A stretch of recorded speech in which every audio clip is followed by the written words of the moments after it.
पंढरपूर तालुक्यात गर्भहत्याकांड, गर्भातच बाळासह आईचा मृत्यू, आरोपी मोकाट, आरोग्य व पोलीस यंत्रणा संशयाच्या भोवऱ्यात.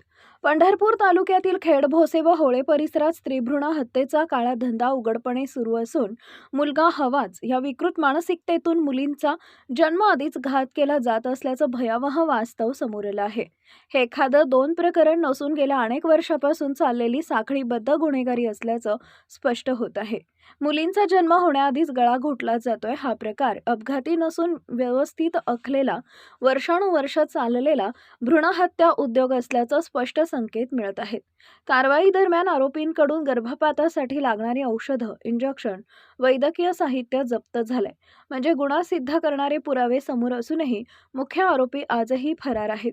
पुरावे असून आरोपीस अटक होत नाही, ही बाब केवळ निष्काळजीपणाची नसून थेट संरक्षण दिलं जातंय का, असा संशय निर्माण करणारी आहे.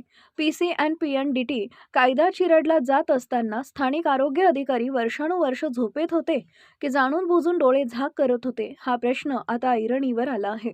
आरोग्य यंत्रणा गर्भवती महिलांसाठी आहे की भ्रूणहत्येच्या दलालांसाठी, असा जहरी सवाल नागरिक विचारत आहेत.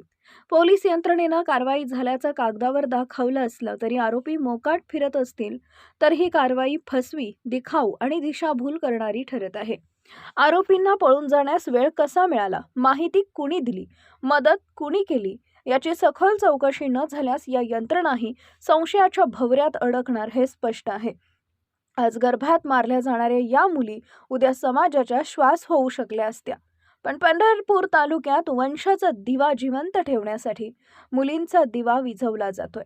प्रशासनानं अजूनही ठोस कारवाई केली नाही तर हे मौन म्हणजे गुन्ह्याला दिलेली मूकसंमती ठरेल, असा इशारा महिला संघटना व सामाजिक कार्यकर्त्यांनी दिला आहे.